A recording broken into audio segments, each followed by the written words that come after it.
Good evening, ladies and gentlemen. This is Brock Beard from lastcar.info, and welcome to Behind the Wall, the post-race show that comes on after the race, or in this case, after some more discussions on social media. Just adjusting my camera setup here a little bit.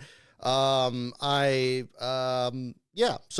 right off the bat, I was seeing some of the comments here coming into this. I do not know what the points format is for next year. And that's so there has not been any new news on that unless it just happened right before getting the show started here. But I do want to say, first of all, I hope you've all had a wonderful holiday season after Christmas this week and New Year's next week.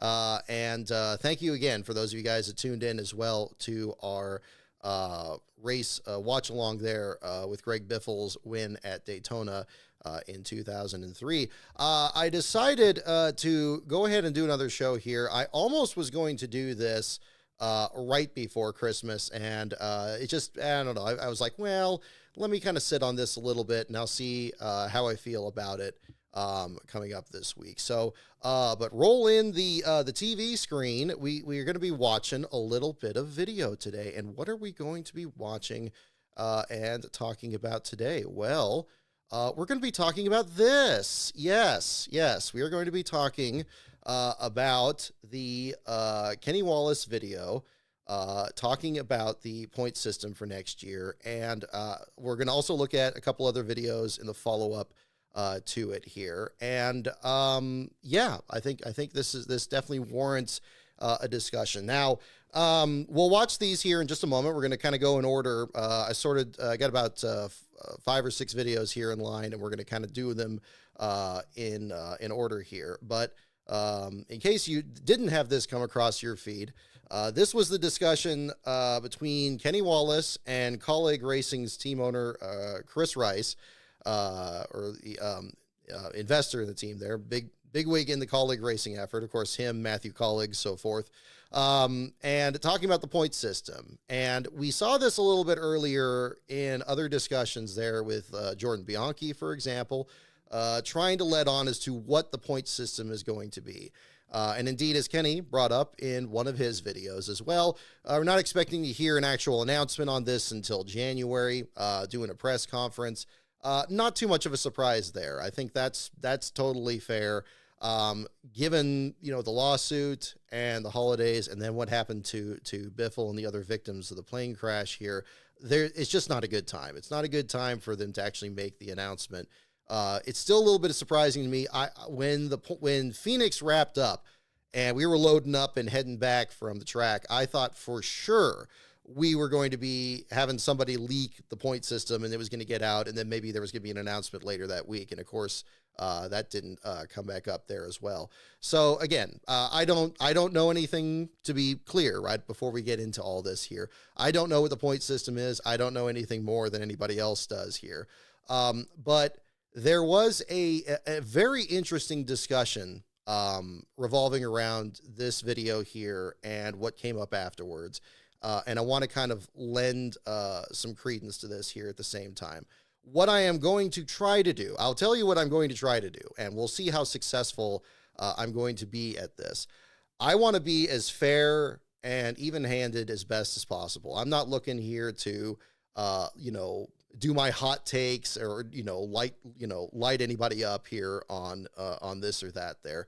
But there was such a storm about this post, and then it was like, okay, well, wait a minute, it's Christmas, so we can't really argue about it. And then it just kind of left it in kind of a weird spot here. And so, okay, we waited till after holidays. I got my Santa hat on still here. But we're going to still discuss it. So, I think it does, warrant that. So I'm going to jump into this here. And hopefully our setup here looks good. I changed some tripods around here too, and trying to get just the right look here on the show. But before let's not delay this too much longer here. But I do want to mention here, for those of you that are sticking around here on the show, I'm going to do a little trivia here later on. I got something for show and tell here that's tying in with the holidays here. And we'll do that, but we're going to front load it here with this. So if you want the Kenny Wallace portion of the show, we're going to do that right now. So Going to the second screen here. Let's go ahead and just jump right into the video, and let's talk a bit about this here. Why have they not given us the new points championship format yet? What do you know? I know a lot more than you think. No, that's why I'm asking you. You're down there. I'm in St. Louis, but are they just waiting for the air? It got put on the back burner. Yeah. I'll be honest with you. It got put on the back burner, and I talked to Mark Martin a lot, believe it or not. You're going to like it. You will like it. It's not exactly what everybody's posting about. Okay. So right from the outset, and again, I'm going to kind of pause here a little bit in these videos as I have something coming up here too. Certainly this phrase is definitely stuck in a lot of the discussions there, and I see why. It's kind of an ambiguous phrase.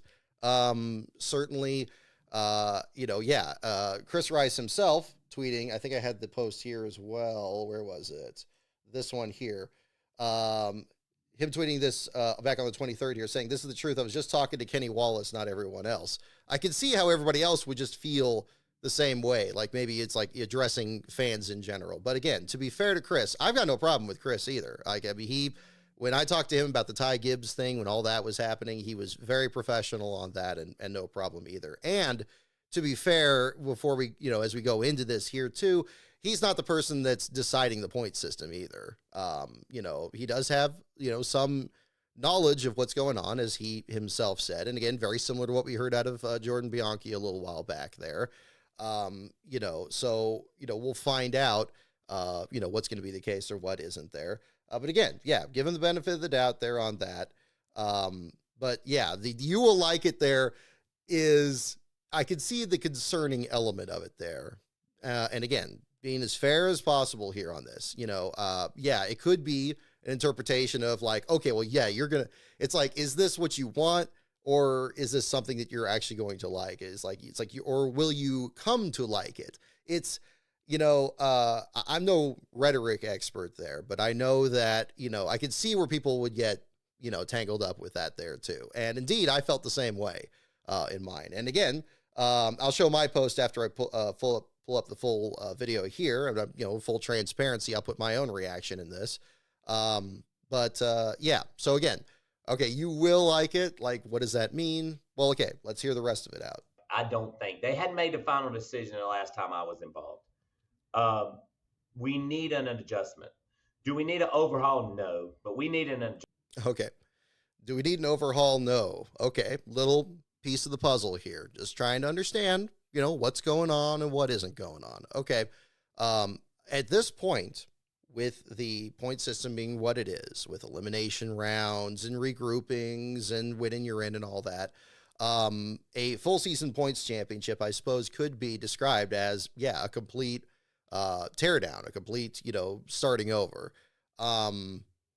This, again, as Chris himself mentioned, hasn't been fully decided yet. We don't know what direction it's going, but, again, it sounds like it's going to be small changes versus big changes. But we'll find out. We'll see. Adjustment. I enjoy going back to Homestead, but we don't need one race to make the difference. I agree. Right? Because we know going to Homestead, if Kyle Larson's in the Final Four, who the heck you think's going to win? Yeah. If Tyler Reddick's in the Final Four, who the heck you think's going to have a shot? Okay. This was the strongest part, I feel, of Chris's discussion here. And I was disappointed that this didn't get as much attention because he's got an excellent point here. And it's good to see the discussion moving away from the one race, winner take all, because I think most people, that's one aspect of it there that they're just not happy with. And just having it at Homestead, even though Homestead also did one race, winner take all races, that's not really the best direction to go either. And he put it the most perfect way. We have two drivers at least in the circuit now, and probably going to get some more once we get, guys like Corey Heim and stuff into the Cup Series, who are excellent at Homestead. Yeah, Kyle Larson is absolutely dominant at Homestead. Tyler Reddick, with his incredible pass that he made, what was that, last year on Ryan Blaney? Yeah, absolutely, that's a major concern. If you have a winner take all at a track where, even though it's only run one time a year now in this case, you still have some drivers that are just uncannily good at it. And it's so, yeah, it's, you know, it's not to say the other drivers aren't capable of elevating themselves to that point, but yeah, I think I think it's a relevant concern, and I'm glad that he addressed it.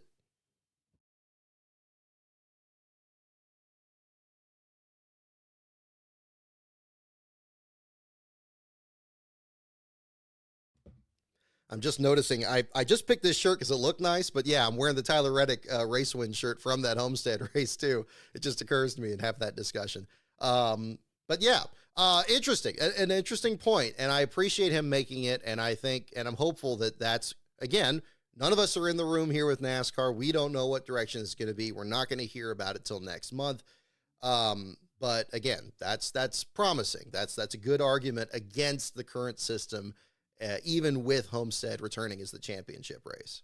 Like, come on. So they recognize that. The fans have been vocal. Kenny Wallace is a big advocate of this. I've watched so many times. Kenny, change the direction of the lawsuit by saying X. And I'm like, geez, that's good. We've listened as a sport, and it's going to be great. What I do know is I feel like 75% of the people are going to love it. 10% are going to be, okay, right? And that's going to leave 15% of the people that's going to hate it. Okay. Another interesting element here, too. Now, obviously, no point format is going to be what absolutely everybody wants. Even in the polls that Mark Martin has done, that Jeff Gluck has done, it has not been unanimous that everybody wants a full season, 36 race point system.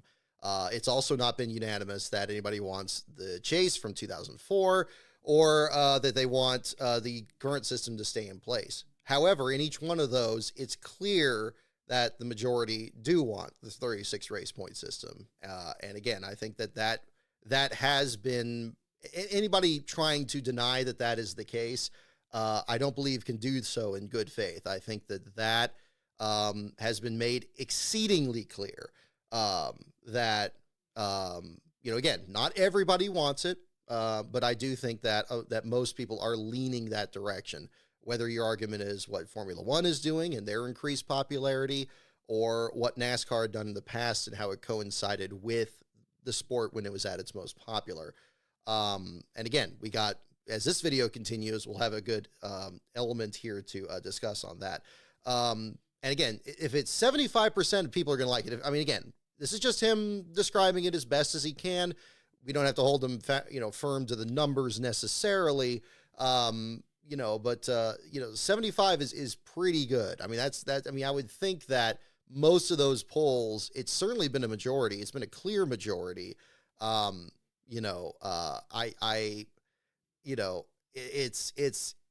not sure how exactly this would break down, but it encourages me that's still in play, at least from this so far, that to have a 36 race championship. However, we've not finished the video yet, and we need to get the rest of the discussion here. So let's follow up.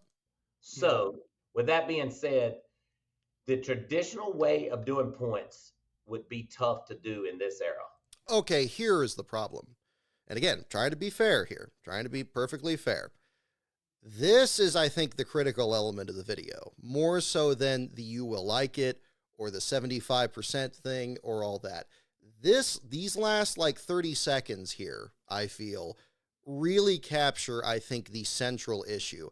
I would have hoped that as a result of the lawsuit, as a result of the way that Phoenix played out with Denny Hamlin's loss of the championship on a fluke caution there, when his nearest championship contender had wrecked, that we would be more open to a discussion of the cultural effect of the sport, of what a change in the sports culture going forward. And it's unfortunate that the lawsuit settled in that regard, because I feel like we were close to having that discussion, or maybe some change in that direction. I don't feel that the charters, making them permanent, that would have been enough to actually just stop the lawsuit in its tracks, especially where it didn't seem like it was going very well for NASCAR by most reports of it at that time.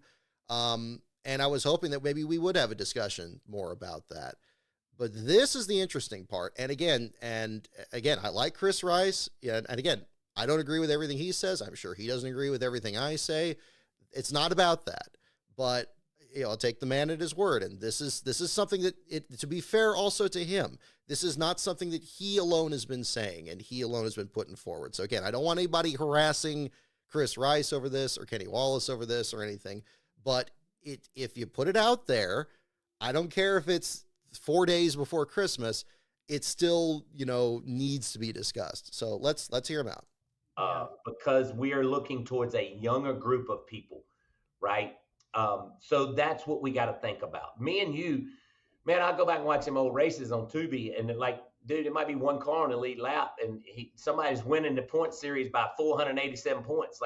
Okay, so this again, a critical element here. We are making some broad assumptions here about the way the sport was with a full season championship and about what younger fans want.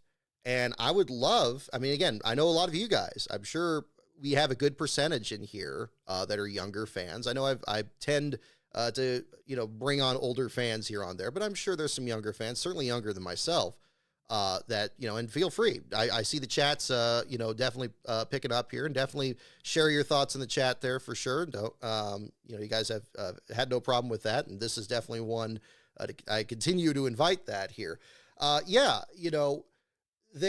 There are differences today than back in the 90s. Undeniably. You don't have to be me to tell you that.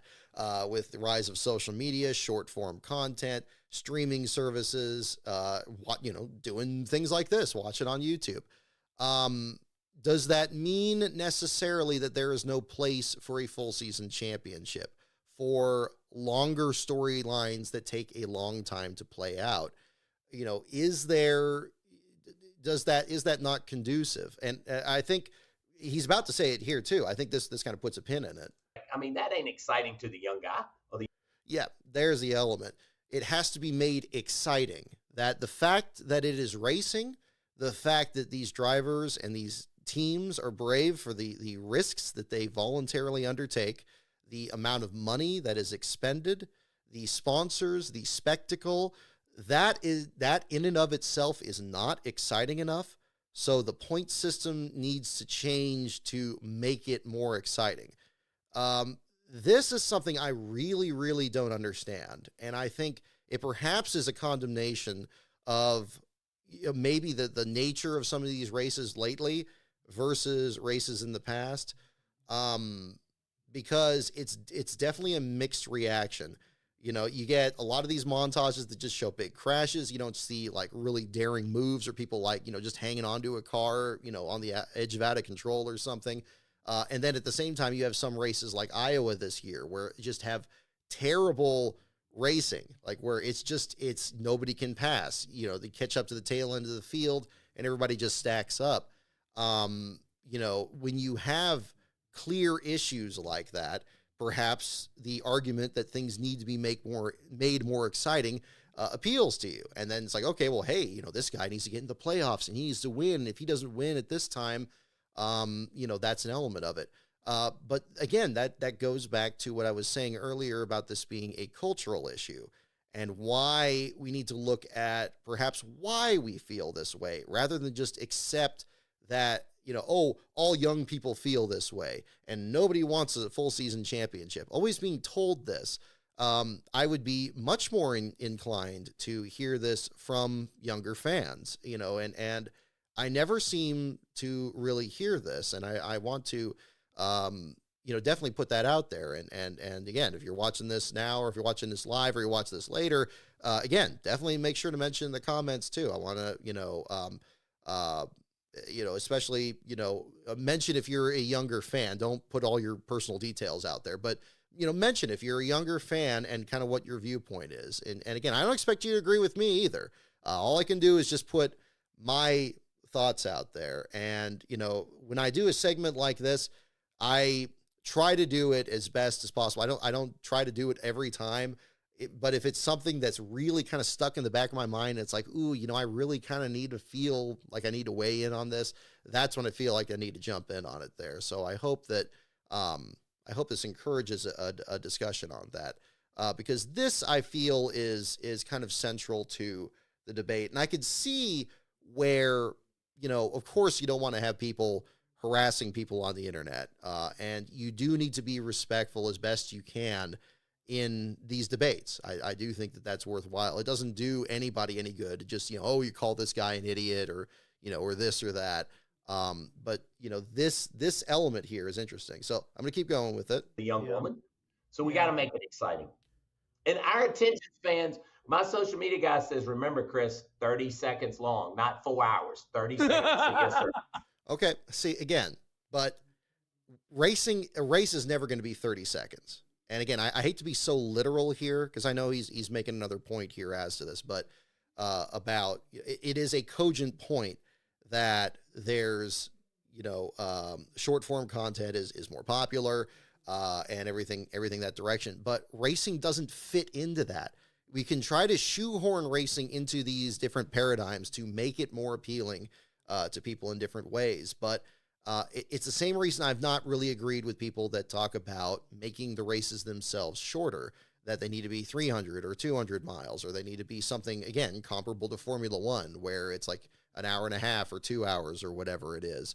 I don't feel that that's necessary. I feel that what needs to be done is emphasizing the race, making the race central. It's the same thing I pointed out in my video recently, where I talked about how transactional wins have become, how the race is wholly secondary to the playoffs. And by the time you get to the championship race at the end of the year, what happens to the other 36 cars in the field, or however many it is completely secondary. So there's so much that isn't shared. And yet these are all things that do happen. And I think when you encourage people to go to the track, they see all that, and they don't see what the playoff grid is, or who's where, or who needs to get so many points to get into something like that. That I don't understand. And this, I feel, is a sweeping generalization here that I don't feel is entirely true. I don't feel it is. And I think that until we acknowledge that, I don't know if we're going to move the right direction on this. And it concerns me that, you know, how much of this is what Chris Rice is saying, or how much of this is what was told in the discussions there with people that have more information on what the point system is going forward. This, I feel, I could see this portion of the video, these last 30 seconds here, really riling people up, because how often are we told this over and over again? Oh, we're going to have one guy that's going to win the championship by 400 points. If you have at the current level, the technology that's available, the level of competition that is there, the technical arrangements between the manufacturers and the teammates and everything that has to go in there, and you have one guy that Corey Heim-like gets into the Truck Series and just spanks the field, winning a dozen races, he deserves to win the championship by 500 points. He deserves to clinch it, perhaps with 2 or 3 races to go.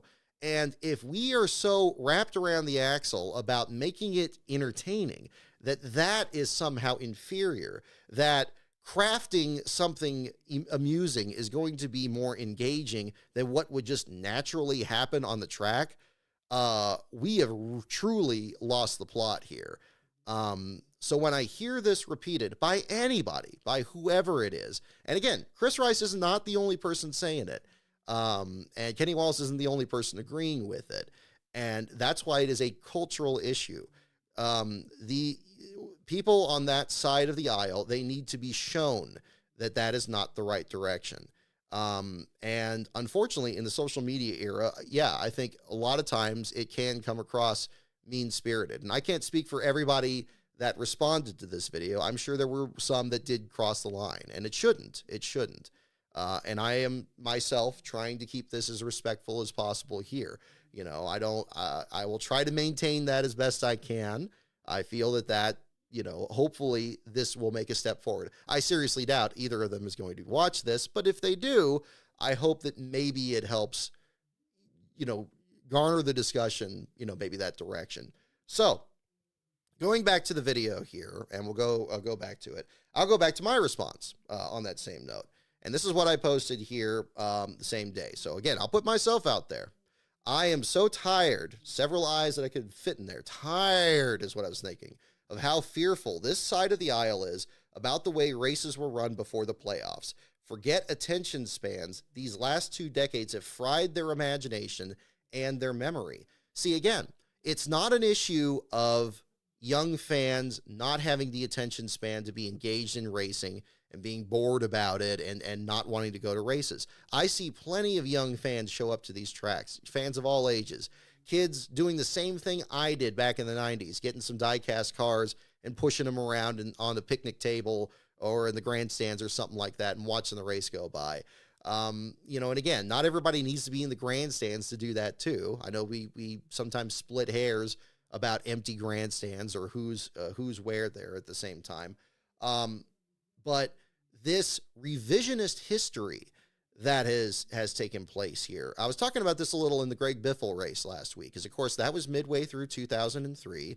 It was a couple months before. I need to correct myself on this. Thank you to the person that pointed this out. It was in September of 2003 that the lucky dog kicked in and the freeze the field rule came into play, because Jarrett wrecked in the September New Hampshire. I mentioned the July New Hampshire in the video, so my mistake on that one.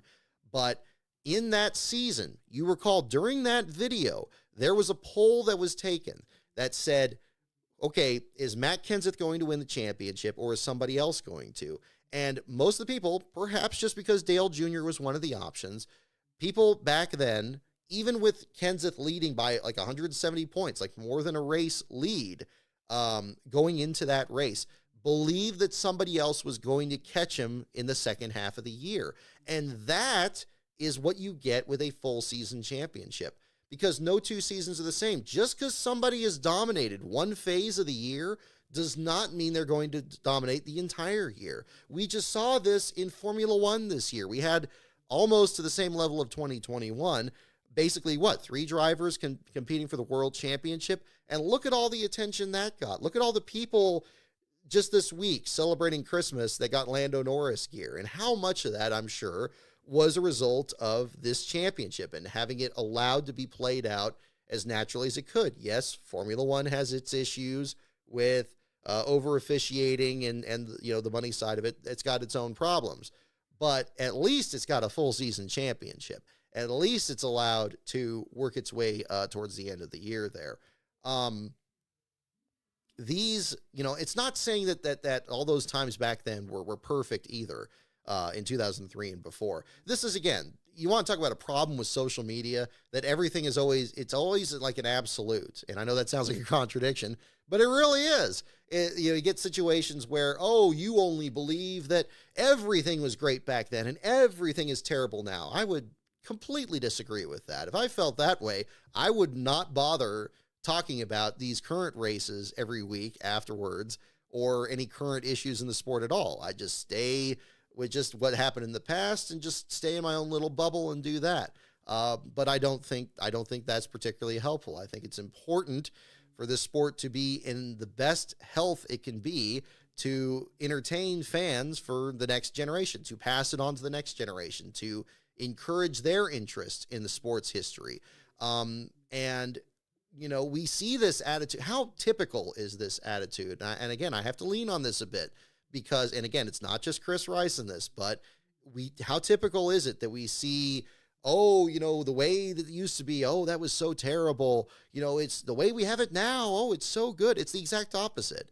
It's trying to ignore one side of the aisle by saying like, okay, no, everything's great now. We can't go back. If we go back, that's somehow inferior. It's somehow a loss. It's somehow admitting a mistake or anything like that. I myself have come out and I said that I don't believe the people that came up with the original chase back in 2004 did this out of malice. I don't think they looked at the 2003 championship and said, this isn't really going the way we want to do. Let's go ahead and let's do this, and this will be better. I think they saw that they had something that was good, and they endeavored to make it better. And unfortunately, it set us on this course where it has not made things better. It's gone completely out of control, and we do need to take a step back. When you go down the wrong road too far, sometimes there's not a shortcut or some other kind of way or some way that you can keep going down that road and still end up where you need to be. Sometimes you need to just turn around, go back to that intersection, and take the other road. You don't have to make a grand statement that's like, oh, we apologize. Nobody wants that. We just want to just get on just the right course again. But it's not going to happen unless we just agree on, what even the issue is and what the issue is not. And this is a big part of it here. So I do disagree with his statement on this. And I'm concerned about the first half where you talk about, we're going to like it, and the 75% thing. It's like, okay, well, I don't really have a lot to go on, but I'll wait till January and we'll talk about it then, of course. But that second half is very, very typical. And that needs to change. And the only way that's going to change is if people can be persuaded by others. And again, it's going to take everybody that's on this side of the 36 race championship format. I think that is the goal. That is the goal, is to try to convince them. It doesn't need to be a browbeating. Doesn't need to be like trying to, crush anybody or anything like that. It's not calling for that. It doesn't need that. But it needs to be cleared up in that sense. So I think that's another part of it. So let me go back into the second screen here. So again, that's what I'm talking about with this. So again, the imagination and the memory that have been fried. That's, again, this revisionist history, this different look. Given the fact, people always talk about 2003 on this side, and it's like, oh, isn't it terrible? Matt Kenseth won just one race, and then he didn't win, and he won the championship. Isn't that terrible? It's like, well, isn't it terrible that nobody else could beat him? That Ryan Newman was so inconsistent that he couldn't get up there. That Jeff Gordon and Dale Jr. and Tony Stewart couldn't get up there. It requires a look inward at what was not accomplished in trying to get to Kenseth for the championship. And I think that's the other part to look at. And if you just look at 1 year before that, the 2002 NASCAR Winston Cup season, still with the Latford system in place. And I don't think we need to have the Latford system, mind you. We've never had an attempt with the 2011 point system in a full season championship. And, again, we could figure out the stage racing and all that other stuff. I think a lot of that can go away too. But again, with the Latford system in 2002, everybody was tripping over each other. Nobody could hold the lead. Sterling Marlin was good, and then he got injured, and Matt Kenseth was good, and then he was having problems, and Mark Martin and Tony Stewart was coming back from finishing last in the Daytona 500 and clawing his way up there. And then you had Jimmy Johnson and Mark Martin collide on the front row at Talladega in the fall race, and the damage they suffered. Then they had to just start the race and then try to, get the best run they could. It emphasizes each race being important and how unpredictable things can be. And that is exciting. That is excitement. And the media partners, they have a hand in this too. And again, I've always been outspoken on this, and it deserves to be hammered once again. They absolutely share in the responsibility in this myth of the boring full season championship and the how awful it is when somebody dominates a race or when somebody dominates a championship. Isn't that terrible? It's like what you should be watching is everything around it. Who is gaining on them? Who would have been a favorite and maybe is falling off? And maybe the challenge, maybe they won't get there this year, but then next year is a new season. It's the next chapter in the same book. That is excitement. And that is what really needs to be emphasized here. It is, and again, it's difficult. It is difficult to change a culture, especially when you've had this system in place for this long. And unfortunately, a lot of people who have followed the sport before the playoffs, before the chase, a lot of them have been turned away by this, and they're not weighing in either. And again, it's not just, and I think they owe a responsibility to try to remind people of what it had been back then. It's, and again, we can say that without completely dumping on everything today. We have great drivers with great personalities. It's unfortunate that NASCAR doesn't let them express it, that they have to worry about these penalties that come down. And I'm sure, it's very possible that the driver we think has the most personality probably doesn't have as much as somebody that we don't. Those are things that need to be fixed too. That's part of the cultural issue. It needs to be taken in the totality. And I think that's where we need to go. So without repeating myself too much, let me go back to the second screen again, and we'll go into this. And so we have Chris Rice's response here afterwards. This one I don't really have as much of an issue with, but again, well, just to be fair, I want to make sure to get all of his content in here too, because I know we've been talking about him a lot in this so far, so I want to be fair on this. So let me play his clip. In there talking, why is it so many mean people in the world? That's what we can't figure out. Like, why can't everybody love everybody? We don't really know, but we're mean to the weights. We're not mean to people. We love people. We keep smiling, right, Brandon? Smile. Thank you, Coach. Smile, it's good for you. And for all the mean people, I promise you, I will make you smile because we love you. Smile, it's good for you.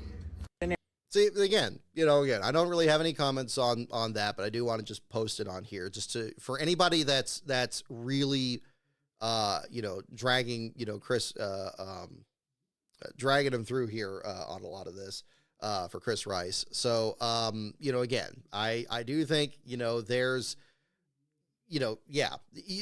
got to be a balancing point here. It's important to be persuasive and all that. Now, I do have thoughts on not every comment is mean necessarily. I do take exception to that a little bit. It's easy for me to say I wasn't the one getting all the the comments that I'm sure he was after the clip here. And I'm sure, again, as I said earlier, some I'm sure did cross the line. But I think, and again, I can't speak for everyone, but I'm sure that some were trying to persuade that viewpoint there, that, again, the full season championship is the right way to go, and that's where we need to head. So again, interesting discussion, and again, I want to get his weight on this here too. And again, this was posted here afterward as well. The comment that was posted on there talking about the fans will like it segment here. So again, talked about this a little bit earlier, but we'll hit on this here again, saying that he was talking to Kenny Wallace, not everyone else. This is a little tricky to jive with the 75% thing, because now you're starting to kind of talk about, fans in general, not just Kenny Wallace himself here. So there is a bit of an issue with that. And it's unfortunate this doesn't address the last 30 seconds of his clip, which does mention, again, this other view of boring full season championships, not holding young fans' attention, and one driver running away with it. Again, that needs to go away. That is that restart mentality. That is very much, we need to have a restart. This guy's too good. We got to get the field to catch back up to him in the race. This guy's too good all season. We need to let everybody else run up again. Why? Why do we need to do that? Why is that important? Because it's exciting, because it makes it more exciting, isn't a good enough reason. Racing is exciting. I would love a moment where we can just go back and we could look at and we don't have to go back to the past. I get it. I totally get it. I'm sure a lot of younger fans, probably watching this will be like, oh God, there goes Brock again. He's saying, oh yeah, things were so much better in like the 2000s and all that. No, there have been some thrilling moments. The end of the Kansas race this year, this September, where Denny Hamlin was trying to hang on with his alternator or something was failing in his car. And NBC, to their credit, did a great job showing other mechanical failures he'd have this year and saying, oh, wow, and kind of building this up there. And can he actually get the car to the finish? And unfortunately, we did have the race go into the extra bit and Chase Elliott pulling off the win, but not without Denny Hamlin charging back up there. I was absolutely on the edge of my seat. That was tremendous racing. And I think, whether you had the playoffs or the full season championship or whatever, it was a hell of a finish and it was thrilling. And I do think these drivers and, maybe to an extent these cars, although there's definitely a lot that needs to be fixed there, are capable of putting on, great racing. But that is what needs to be emphasized because, again, the playoff system is such a big thing now, is such a large monolith in the sport that what happens in each individual race, who won which race and what that meant to their career is completely brushed aside. Everything is only relevant to what advances them through the gauntlet, what advances them up the old aggro crag here to get to the championship. And if you fall short, it's just like none of it mattered. It just none of it at all. And that's got to be so taxing to the drivers themselves. You know, I mean, sports psychology is a challenging enough subject already. You know, why is that necessary? You know, does it need to be made that much more exciting at the cost of these drivers and these teams and their sponsors and everything else? That is the big issue here. So again, an interesting discussion and not the end of it. We have a couple more things here to pull up. So again, and I appreciate Charlie Marlowe for posting this here as well. This is the individual that posted the clip from Chris Rice's video. And I thought about maybe not including him in this, but I feel like it's relevant to the same discussion as to not just the 36 race points format, but how the discussion should be going moving forward from here. So again, we'll bring up his clip here and let's play this. Charlie Marlowe here with Kenny Wallace Media. Now, I don't speak for Kenny Wallace, but I'm seeing a lot of disrespectful comments on that last video we posted about the points format from the full season points crowd. Now listen, I totally get it if you want full season points. We need to be able to talk about this in a different way. Think about this. Okay.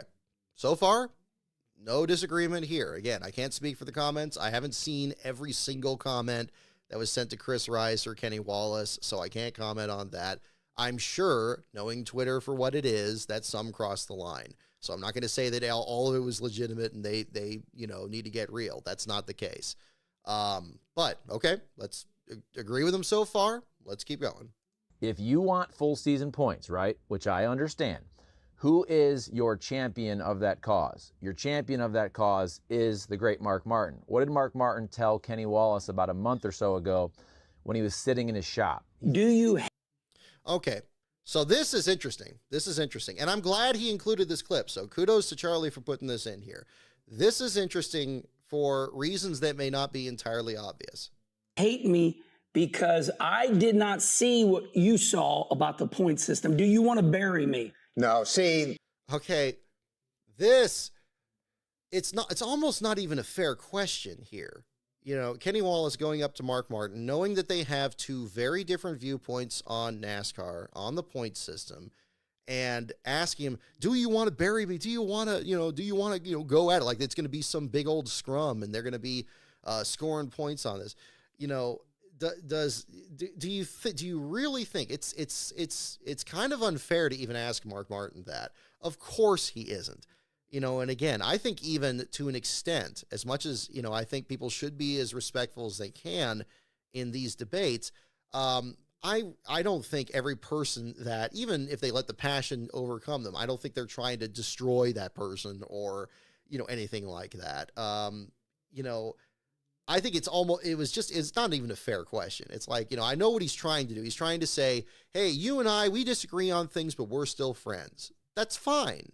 And I don't think anybody realistically would think that was not the case. You know, they're sitting, I mean, you know, do they have to be sitting together in the same garage here for us to know that? No, we should know that, you know, these people, you know, get along. We would like to think, I mean, people disagree on things, but, you know, again, I think it was kind of an absurd question here because, you know, what is Mark going to say? And of course, Mark is not going to, you know, even if this question wasn't posed to him, you know, I seriously doubt that Mark Martin is going out there, and as passionate as he is about the 36 race point system, yeah, he's not going out there and trying to insult people or degrade people or anything like that. And again, kudos to Mark Martin. I appreciate him so much for leading this cause and really trying to be, you know, I mean, kind of the de facto leader of this and trying to really just kind of, you know, say, look, you know, he had experienced difficult championships in both the old point system and the current one, whether it was against Earnhardt in 1990 and the controversies back then, or in 94, and then in the current point system, we're close to it, the championship chase against all those ones against Jimmy Johnson, especially in 2009. You know, again, he has a excellent viewpoint on these championships and being very outspoken in bringing back that legitimacy. But again, not to Bigfoot what Mark says here. Let's get his part. There's where some of you people need to take notes here. You need to be able to learn how to disagree without being vicious and hateful. Oh, wow. I mean, I like that. Shorten here. I gotta get that was well done. So let's think about that, okay? It's Christmas time, everybody. Let's It's be Christmas better, time. okay? I get it. I get it if you want full season points. And also, let's just wait and see. How about this? This is coming from me. Let's just wait and see what the format is first. Maybe people actually will like it. Who knows? All right, see ya.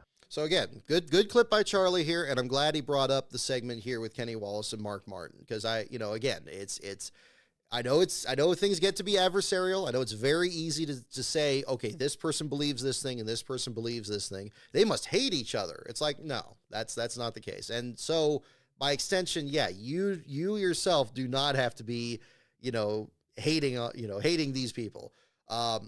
Now it's give and take at the same time.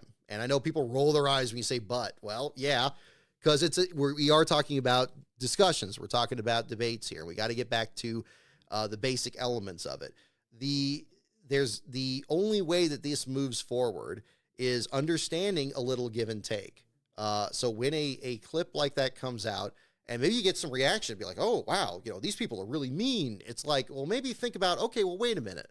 What are they angry about? Maybe kind of look inward a little bit and be like, okay, maybe it was this, maybe it was that. And, we kind of just try to reconcile it that way. Just turn down the temperature a little bit, rather than, just staying in your snow fort here and just being like, oh, well, they're all mean. I gotta avoid doing that. And also, again, if you didn't want to have this discussion before Christmas, don't have the discussion before Christmas.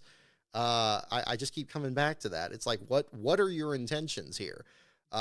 So again, very interesting debate. And again, still not over. We have one more clip we're going to pull up here, and this was posted on the 23rd. And Kenny offering his viewpoint on this too. So let's listen to this one. It's 11 o'clock in the damn day, and I'm still on the couch. I looked over, and it was 10:06 in the day. We might fast forward through a little bit. Louis even tired. Look at him. Louis. I like it. He's got a small dog too. We got Badger in the lap here too.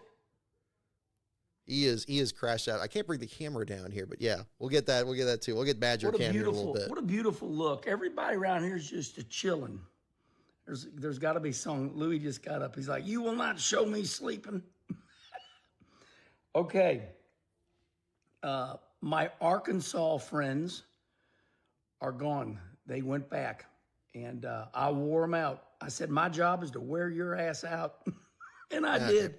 And I wore my ass out at the same time. I was thinking of skipping the first bit of this, tell you what, but in the interest of this, is an unbelievably great town. We'll keep it going for a moment. There's so much to do. We got a bad rap years ago with all that stuff that happened on the north side of St. Louis. But you know what? Every town's like that. Every single town got that drama. I think Snoop Dogg says it right. With no more drama into LBC, it's kind of hard beating Snoop Deal Double G. But I somehow, some way, keep coming up with funky ass shit like every single day. Mate. I'll jump in here. Well, you'll know when we get into the part to discuss. I will. But we'll come into that in just a minute. Thank you all so much for going to shopkennywallace.com. Did you know if you're right-handed like me, the Sunoco logo shows? Now, if you're left-handed, the Coffee with Kenny logo shows. All right. That's why sometimes I'll do it like this. All right. No free rides on the channel here. Let's move forward here. Okay. There's a mob. Okay, here we go. I want to get to this part. Let's get to it. I've been having a good time the last 3 days. I came up for air this morning. Happy holidays, Andrew. Thank you for tuning in. And I see that there is a mob. Rah. Oh, here we go. Rah. There's a crowd out there that's being mean. They're all over Chris Rice's ass, and that ain't right. Chris Rice said to me in jest, all he said was, Herman, you will like this. Okay. First of all, let's be fair, Kenny. That was not all he said.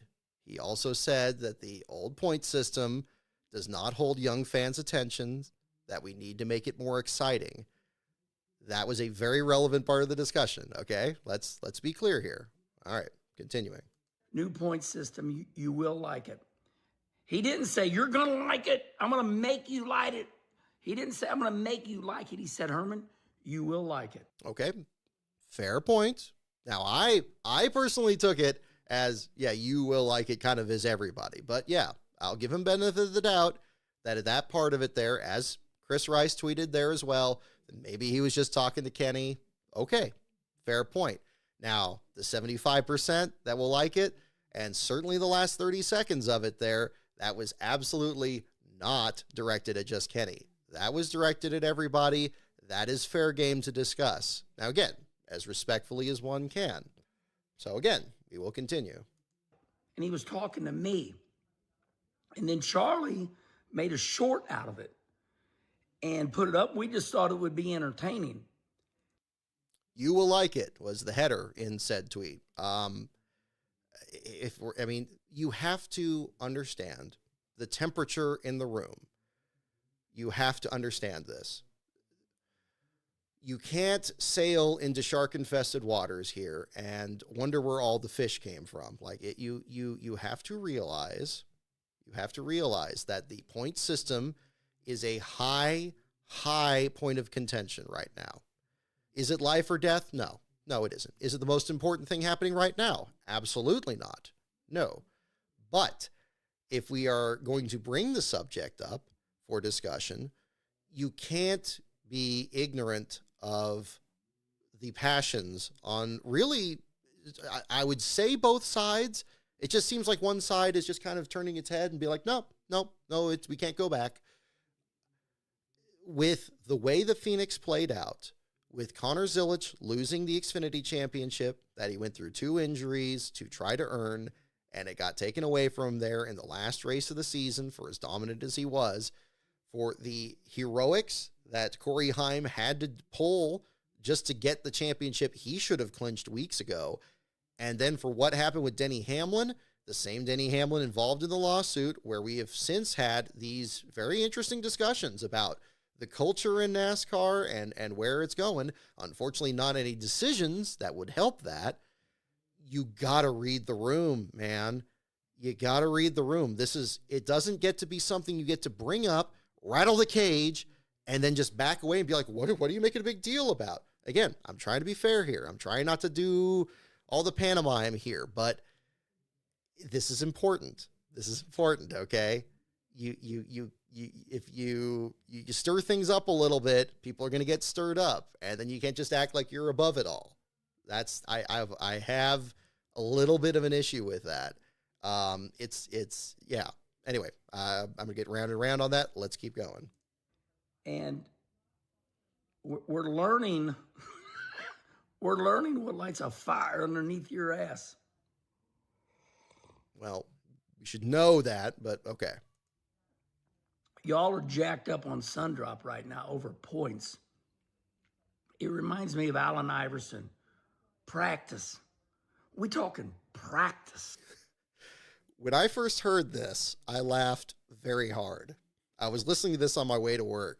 I had it playing in the background, and I heard that, and I was like, if there is a worse metaphor for this discussion and its significance to the history and the future of this sport, it would be that Allen Iverson quote.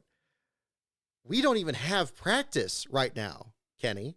Like, I know the rules have changed a little bit, but we are not in the same galaxy as the practice rules that we used to have, and how much practice that the teams can have, that they can diagnose issues before qualifying or before the races. We are definitely not there. And practice is it's kind of important in racing. Maybe it's not important in the NBA, but it is in racing. It can be the difference between you blowing up on the first lap and maybe winning the race. Yeah, it's important. And yeah, this point system's important. I'd say the same. Points. We talking points. Yes. Like every broadcast during the playoffs, during the chase, during everything, are we under the mistaken belief that we haven't been talking about points during the playoffs, that we're only talking that the playoff grid does not have a point element to it? Are we saying that we aren't looking at who's close to the playoff bubble or who's going to be in this round or advancing to the next round?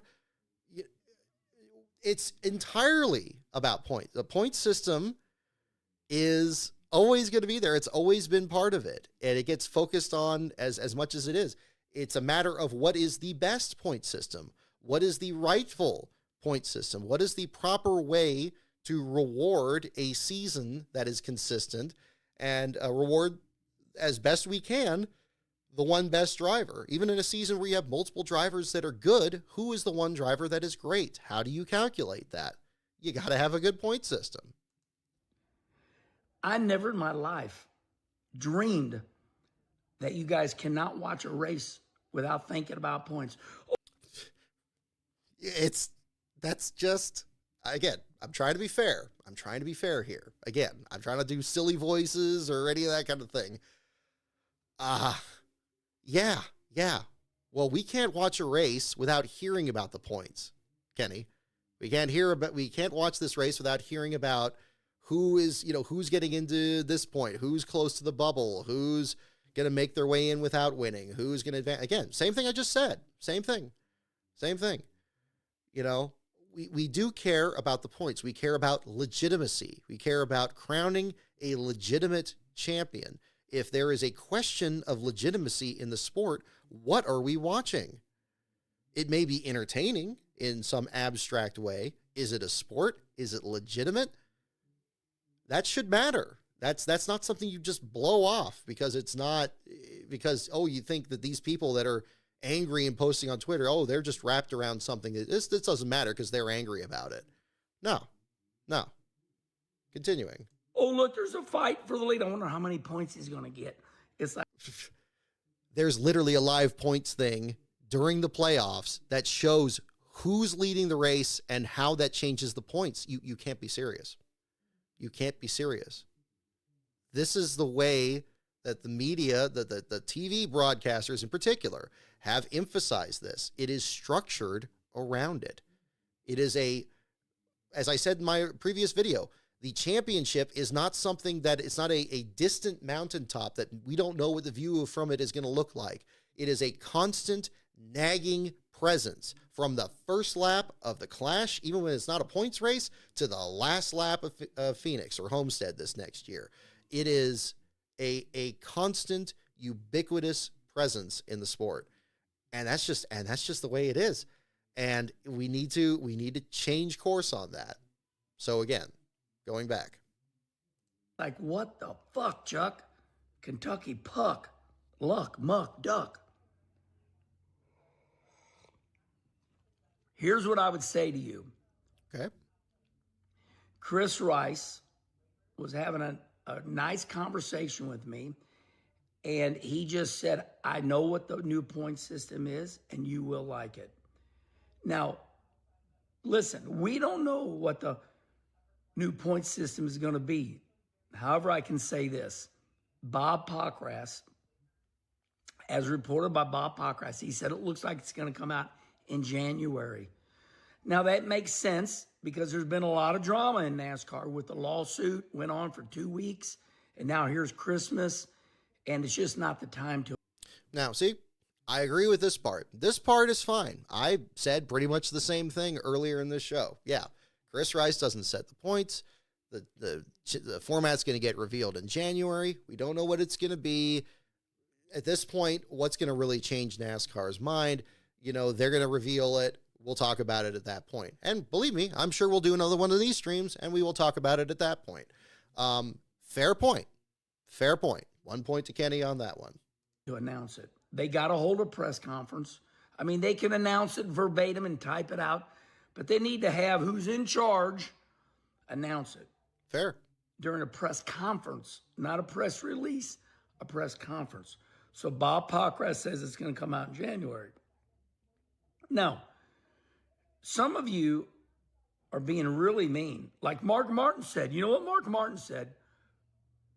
Mark Martin said, you all have got to be able to communicate and quit being so damn vicious. Why can't we just talk about it? Why do you got to hate so bad? Okay. We have tried to talk about it. And again, this is another bid added. I think the problem has been, and this is something that the pro playoff side, or, you know, on this side of the aisle here, seems to have a real big issue with, is that they are not justifying their position. That it's always attacking the speaker. It's always, oh, you're being mean. Oh, you're just old. Oh, you don't get it. Oh, we can't go backwards. Justify your opinion. Everybody on this side, and again, I can't speak for the people that if people cross the line and they're, you know, being threatening and all that, of course I don't support that. At the same time, if they're trying to persuade and they're taking it seriously, even if a video is just posted just for laughs, just for shits and giggles, and they've got put out there, you know, people can have an opinion on it. And yeah, you could ignore it if you want, but people are going to express their views. This is what I believe. There's a side that is trying to be persuasive, and there's a side that is refusing to be persuaded. And that is frustrating. And that's why you get frustrated people. And that's why everybody's bracing for this points format, because we don't know. We don't know which way the wind's blowing, and we're scavenging for clues. That's why everybody hyperanalyzed what Chris Rice said. That's why we're hyperanalyzing tonight what Kenny Wallace is saying. We need to understand, you know, what is happening and where things are going. And yeah, it's a two-way street here. It's a two-way street, you know. You can't just say, we're hearing you.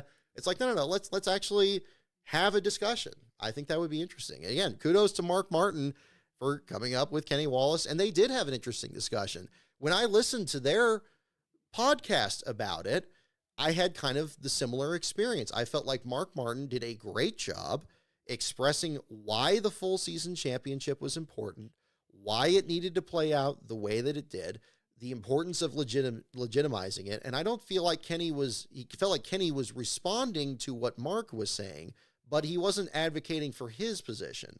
And that's the thing that's really typical in here. And I don't feel it's, oh, younger fans aren't interested. You know, younger fans have short attention spans, and that's the end of the discussion. It's like, no. Why do you want this? Why do you want this system? You know, don't pass it off to somebody else. That's what needs to happen. And maybe we'll get it after the announcement next month. We'll see. As Allen Iverson said, we talking about points.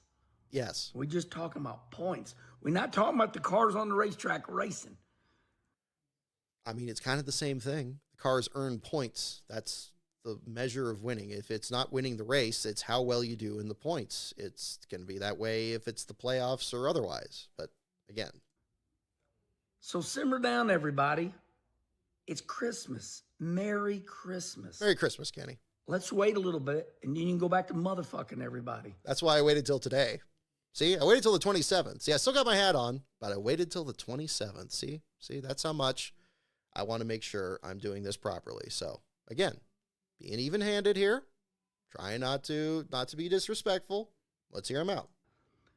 But I'm sure you'll do that right up to Christmas Eve. I'll wait a couple days. I see some of you out there this morning after I was scrolling. You're like, 36 full points races or that's it. What the hell's that mean? It's 36 points races or that's it. I mean, you know, do you either stand for something or you'll fall for anything, whatever the expression is there. I mean, you know, you have to, they want the full season championship. Why not talk with them and say, well, why do you want the full season championship? Why is that so important to you?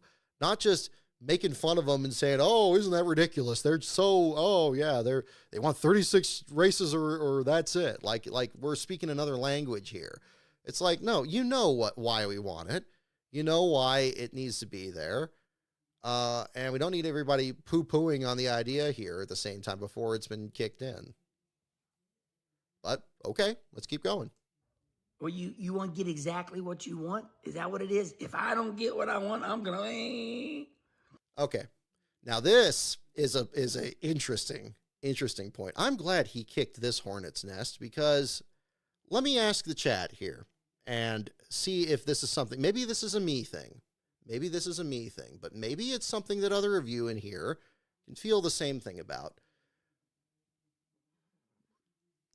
I feel that it is less insulting to have somebody talk to you. Let me switch back to the main screen here. I feel it is less insulting for you to express what you want and to be ignored. Or maybe the person just forgot. Or maybe it wasn't that important. Or maybe it comes up later. I feel that is less insulting than to express yourself and to be given not quite what you want. Something that's different, but not quite what you want. I feel that, maybe again, it could be accidental, depending on the context or something. But in this context here, I feel that is more of an insult. Personally, I really do. I think it is less. I would be less frustrated if they just stayed with the system and said, hey, you know what? We're NASCAR. This is our system. We like this system. We like what we're seeing. We're going to stick with it. And you know what? Maybe, fans will just be like, okay, well, we're just either some are just going to go with it or some are just going to go somewhere else. And that's that way of it. But if we're going a direction where it's going to be a different system and they're going to split hairs and they're going to say, oh, maybe it'll be 35 races that are all going to count. And then one race, winner take all. Or maybe it'll be a chase where it's 6 races and we have 30 races that matter and then 6 races in a playoff. It's like, it almost, I wouldn't say malice. I think that's a little too harsh of a word, but it's just sticking that knife in there a little bit. It's saying like, yeah, I know you want this. And so I'm going to almost give it to you. And then I'm going to take this a little bit away. Oh, we're going to take this away. Why are you doing that? It's like, oh, you can't have exactly what you want. It's like, oh, we're going to just tweak it a little bit. We're going to do it just a little bit. It's like, we heard our fans. We know, 75% or a majority or whatever the percentage is. We know they want this. And that's why they want A, and that's why we did B. And it's like, wait, what? Like, come on. If you, in any other context, that does not fly. If you order a pizza and they put the wrong toppings on it, again, maybe you want to just roll with it and be like, okay, whatever. But, if you paid for it and you wanted this other thing and you didn't get it, it's like, come on, dude.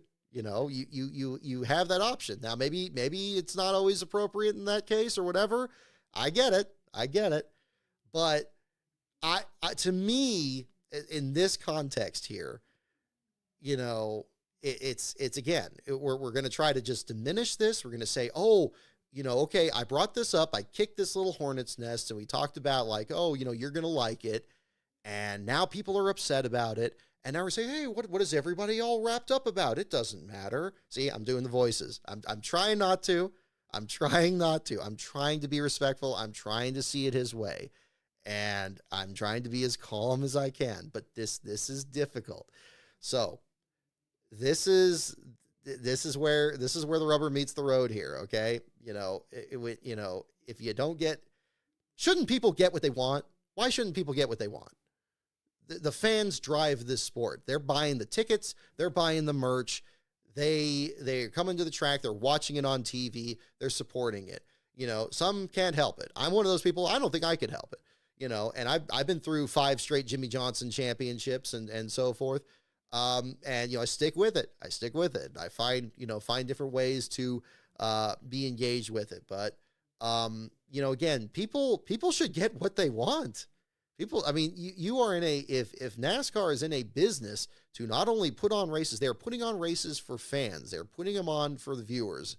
And if we're in this exact same discussion, how can you honestly go from, on the one hand, saying, oh, well, younger fans, they don't have an attention span. We got to make it exciting for them. We got to do this. We got to change this, and this, and it'll make it for them. And then on the other hand, say, oh, you don't get what you want. you don't get what you want. You want this? Well, you don't get that. Like, how do you reconcile that? I can't reconcile that. It's like, we think you want this, so we're going to give you that. Even though you said you want this, but no, you can't have that. That's how you get people falling out of the sport. That's how you don't bring people in. I'm not saying you listen to the fans on everything, just like I don't think they should listen to the teams on everything. And again, I'm still concerned about the fallout from that lawsuit settlement and what things look like on the other side of this. I think that was a step backwards, but that is an issue. And I think it's a cultural issue. And again, not every fan idea is great, just like not every of NASCAR's ideas are great, just like not every of Kenny Wallace's ideas are great, and not every one of the team's ideas are great. We are all flawed in that sense. But when a large number say they want something and you're just not going to give it to them, you better have a good reason. So let's get to the rest of the clip here. Mark Martin's going to be happy with the new point system. And we'll see. He will, because I don't know if you know, but Mark said, listen, there's only one thing I'll be happy with. And Mark said, if it's more of a totality, like, 30-something points races, and then, you make sure everybody that's got the points is involved. Okay, now, somebody needs to find me the clip on this. If somebody has the clip of this, drop it in the chat, because I'm not sure. I thought in Mark Martin's discussion, he was talking about the legitimacy of the championship and that every race has to matter. I seem to remember that was the language that was used. Now, again, if I'm wrong about that, definitely correct me on that and definitely provide the clip.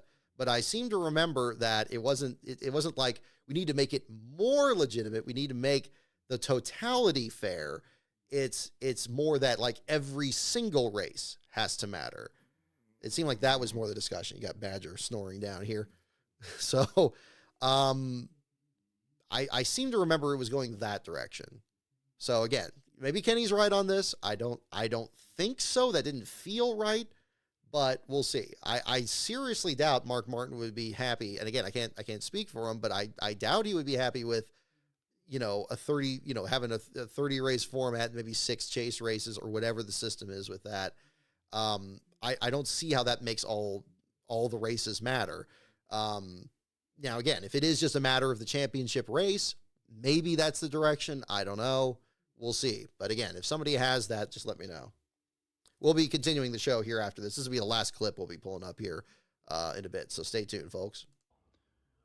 What you all are telling me was you didn't like the people getting in on one win or, just luck. So. Okay. So I don't remember what Mark Martin's stance on this was, but I know that a lot of people did take exception to this. And what's wonderful when an issue like this comes up is the full season championship seems to solve these problems. You don't like that somebody 35th in points wins a race and takes a playoff spot from somebody you think is arbitrarily more deserving. Well, have a full season championship. I watched Joe Nemechek be 35th in points, win his first race in New Hampshire. He didn't win the championship. Who cares? He moved from 35th to 33rd in points, I think. But hey, we got to celebrate the win. I don't think Joe really cared at the time. He was like, hey, I won a cup race, because that still means something. Yes, you want to win a championship too, but you're not going to win a championship until you start winning races. And that first win is special. It's important. And this playoff system has ruined first-time winners, especially in the first 26 races. To think that we have to, Harrison Burton loses his ride at the Wood Brothers, wins the Wood Brothers' 100th race at Daytona, a track that they haven't won in decades. 2011 is the Daytona 500. I was thinking 76. But again, the point remains, more than a decade, really. Comes out there and pulls off that win in the dramatic fashion that he did. And suddenly people are angry. People are angry about him not being in the system. So much for exciting. Nobody wants that. You want to talk about people do not want? They want to be able to celebrate first-time winners again. They want to believe in what these different stories are. They don't want a point system that takes that away. So what we're hearing is that they're going to get rid of all that. They're going to get rid of the mess, and they're going to put in the people that really matter, that go all the way to the end. They're going to put in the people that really matter. This is charter talk to me. It's like, okay, we're going to give a charter to everybody that's, demonstrated that they're investing in the sport. Kind of like, even though that at the time it excluded the Wood brothers because they went part-time. I mentioned that a lot on this show. I'm not going to let that go. I think that showed the corroded foundation of the charter system right then and there.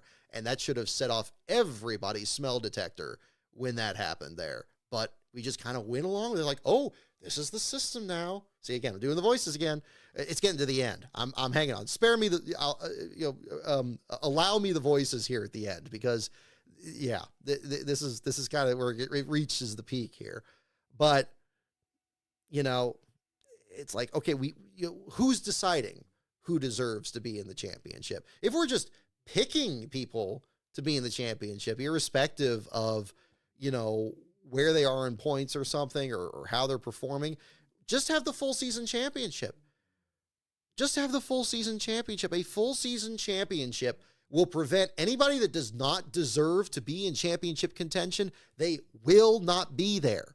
They won't, because the full season champion needs to be good at every kind of track all season long, every phase of the season, making it through injuries, making it through bad pit stops and crashes and bad luck and all the other things that they cannot control.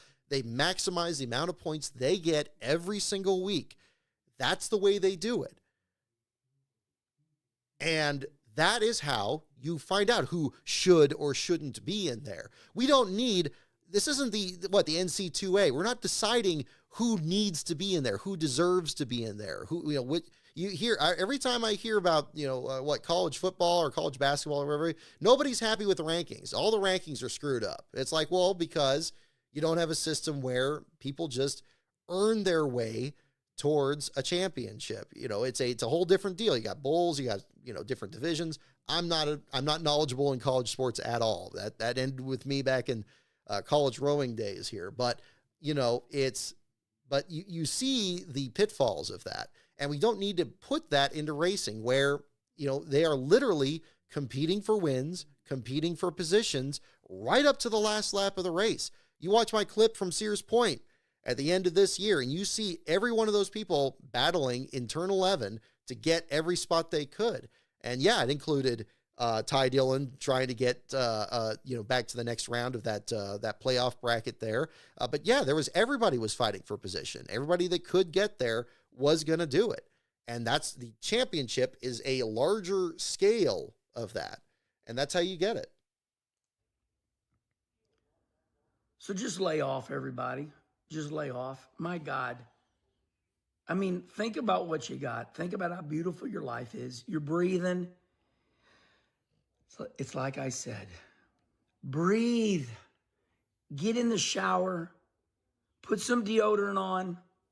And remember, your life will not change until you change your life. And the way you start changing your life is you start right in there, that brain. PMA, positive mental attitude. I love my life. I love my family. I love NASCAR. We're not going to, listen. It's like being in school. They said, Kenny Wallace, if you don't shut up, you're going to ruin it for everybody. Well, okay. There is such a thing as toxic positivity. Okay. Now, again, as I said earlier, is this the biggest issue? Is this something that the whole world of all of the human race depends on this? No. Does it have to be? Does it have to be to have an opinion on it? Does it have to be to express it? I know it's hard to judge people by just the words they put on a screen, but, maybe in that moment, that's their reaction to it. And then, yeah, they just go on with their lives, I mean, that doesn't mean that their entire day is about posting these messages and their entire day is just going to be that. And that's all it is. And, you know, like they don't have anything else going on in their life. That's such a reductive way of looking at debate. It's like, come on. And again, you don't get to poke the bear and then complain about the claw marks. You know, come on. Let's be grown-ups here a little bit. Can we do that? Can we do that? Okay? If you're going to put out an opinion on a known contentious issue, you know, yeah, people are going to say something.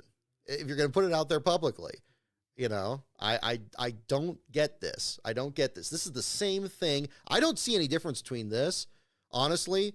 And what was that? Oh gosh, the Barstool Sports, Dave Portnoy, when he was like boasting and bragging and like posting the video, like, yeah, Patriots, we're dismembering the Bills and nah, we're the kings of this. And then, and then they lose. And then it's like, he puts videos like, well, you know, I mean, you know, I'll give the man credit. He put like the video there afterwards, like, well, you know, there's egg on my face. But yeah, people are going to drag you on that. And again, you got to take it on the chin, man. Like, you know, again, as long as they're not doing anything outward, they're not doxing you, they're not threatening you, they're not doing anything like that. There is a line. There is a line, but if they're not crossing it, you know, or something like that. Look, I've done dumb things here on social media here, and people, you know, drag me on, and that's fine. It's like sometimes it happens. Like, oh man, I'm gonna eat the wall on this one. Yeah, well, that happens. It does, and it sucks. But sometimes you take the L and you just keep going. You keep going, because thankfully, a lot of times the memory is really short. Probably by the time I'm posting this is really old news at this point. Probably everybody's already handled this one. So again, it's I don't believe that everybody that shared this opinion is somebody that's miserable, somebody that's not happy with their life, somebody who's, you know, allowing this to ruin their Christmas or something like that. No. And again, I do believe that's a little bit of a shield that's setting up a little bit of a thing there where you're just like, oh, no, you can't be angry at me because I'm positive, because I'm thankful for this. Like, no, come on, dude. Come on. It's a little obsequious, and I have a slight tolerance for that personally. But again, to each their own. I'm not saying you can't say it. That's fine. And again, I'm sure he's not agreeing with what I'm saying on here if he watches this. That's fine. But I will be as respectful as I can and try to do that. And it's challenging because I know it's a contentious issue. Is it the biggest one? No, of course not. And yeah, I had a wonderful holiday too. So, and you know, again, we got the hat on, everything. We're having a good time. We're going to do some trivia after this. We're going to have a good show tonight. So let's go ahead and wrap this up. We got about a minute left on this. We'll go ahead and play the rest of it. I said, really? They said, if you don't shut up, everybody's going to have to write 500 sentences. Now I'm in the Hall of Fame.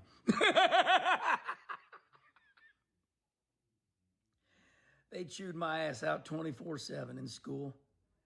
And now I'm in the High School Hall of Fame, Fox High School Hall of Fame, Fox Warriors, Arnold, Missouri. I'm in that damn Hall of Fame. I'm in the Missouri Sports Hall of Fame, St. Louis Sports Hall of Fame. If you want to be in the Hall of Fame like me, get your shit together. Simmer down, everybody. Simmer down. Merry Christmas. And there it is. Okay. Well, wasn't that fun?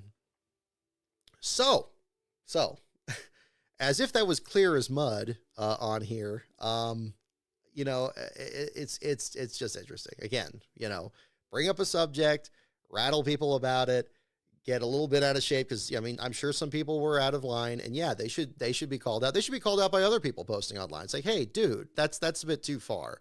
You know, same thing happens in a conversation. I totally get that.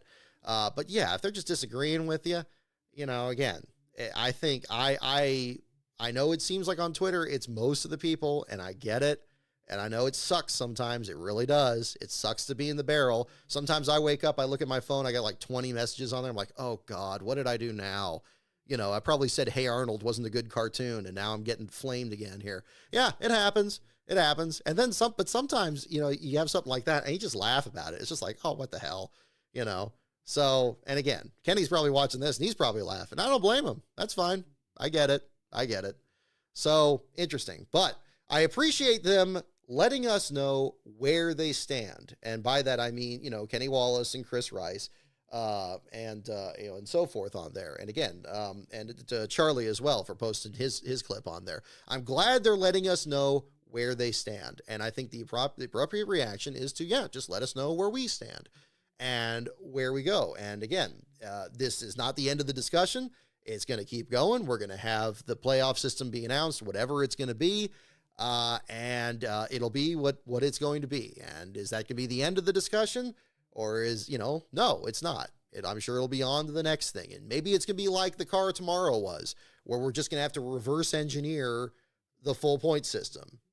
I do feel we've gone so far in that other direction that we can only go back that direction. We're going to go back and then we're going to, it's going to be 10 races, but it's not going to be any regroupings. It's going to be, maybe 6 races and then 4. And then it's going to be, why don't we just do the full season? And we're just going to throw the brakes off and then it'll be there. We'll call it Chase Classic or Playoffs Classics. And that'll be the system. And then we'll have another chat and we'll talk about that. And it'll just keep going. So that was a little fun. I hope you guys enjoyed that. I know it's a little different than I do on these shows here. I don't like to do a lot of like, ooh, he said this and ooh, he said that kind of thing. But this was a big one. This was a big one that I think points to a relevant cultural discussion. And I thank Kenny Wallace and Chris Rice for, again, putting that out there and allowing us to have this discussion, because otherwise it would just be me blathering on and you don't want to just hear me pop off about this. It's good to have something to respond to. It's good to have your beliefs challenged a little bit. It's good to, just get in there a little bit. We shouldn't avoid that any more than we should avoid somebody that dominates a race winning the race, or somebody that dominates a season winning the championship. It's all really relevant. So we'll see where we go. From there. So on that note, I have a couple things for show and tell, and I have a Trivial Pursuit thing. So what I'm going to do is I'm going to bring out the Trivial Pursuit deal, because we didn't do trivia on our last show, and I'm going to do that on our show tonight. And we'll do a couple of questions. I'll also read super chats. Thank you for the super chats there as well. I'm going to make sure I get those, and we'll jump into that here as well. So big thanks to the guys on that. And we will do that. And then anything else you want to talk about in this, we'll jump into that. I know there's been some more developments in the Biffle story. I don't want to go into that quite yet tonight. I think things are still a little bit early on that. But we'll jump into that probably on our next show down the line. But we'll jump into things beyond that on here. So again, we'll bring out the categories on here. So, hang on. Let's go. Wearing out the buttons on this thing. So NASCAR, pits, teams, tracks, drivers, and the wild card. Those are the categories. We'll do a couple trivia questions here tonight, along with show and tell. And we'll do that. So again, once again, the categories, go ahead and mention in the chat which one you'd like.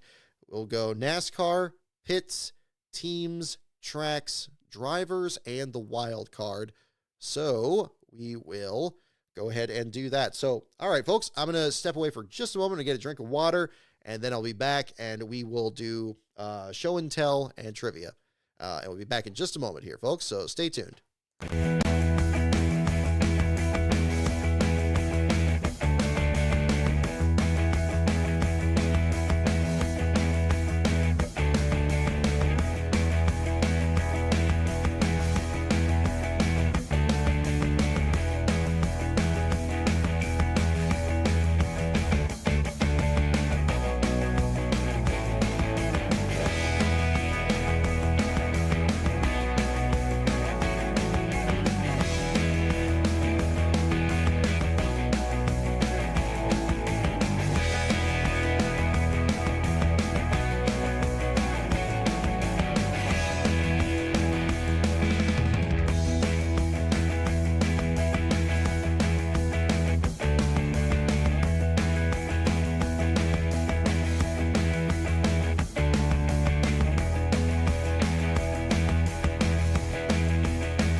right, ladies and gentlemen, I got the camera here. I got the Badger cam, as promised.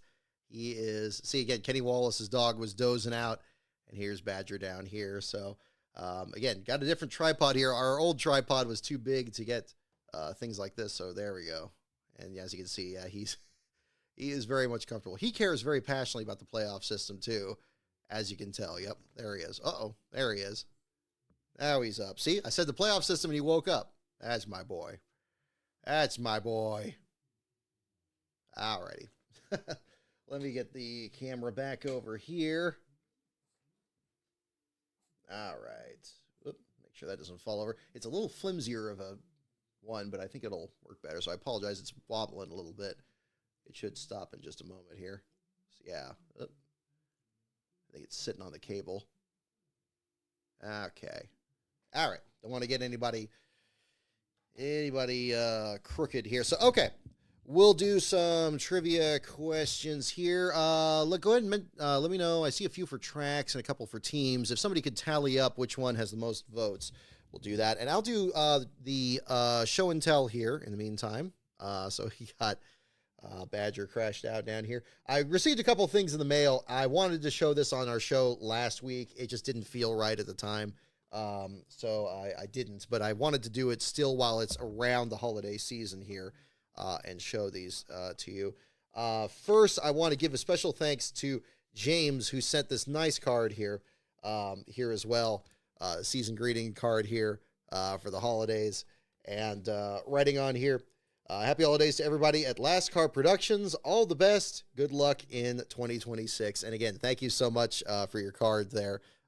Did receive that, so very much appreciated there as well. I also received a little something from Eric. You remember my Kenny Irwin Jr. video when I did the interview with Eric A., who provided his accounts. He was the guy that was nicknamed Phoenix, as he had met Kenny during his Truck Series days and seeing him compete there for the Liberty Racing effort. He sent a little something here that I want to show here as well. So big thanks to him on this. Check this out. Here is a officially licensed ornament of Kenny Irwin Jr.'s number 28 there, with his signature put on there as well, or printed on there, of course. Really cool. Again, talk about, like, I mean, things like that where you have classic ornaments. I know they did the ones of the cars in like 2001 thereabouts, but a wonderful, wonderful keepsake there. I want to make sure it got through the mail here just fine there, but I definitely wanted to show it here on the show because I thought it was really hip there. Do they even make ornaments like these anymore? I mean, again, I remember they had the car ones and they had ones with numbers. They had like teddy bears and like driver's suits. We've had some of those. Yeah, I mean, we just put down our tree. So I was able to, show this here, in its box there as well. So big thanks to Eric, as well as to James here for what they sent there, as well. So, and again, big thanks to everybody here that's been following the videos here as well. A lot of work this week on videos too. I'll go ahead and mention this while before we get into the trivia portion here. The next script to 500 Days I did record. I just mentioned this on social media, I think 2 days ago. So that script is now recorded and it is now in the process of editing. I also mentioned a video on the history of Slender U figure salons being a sponsor in NASCAR. That one is also recorded.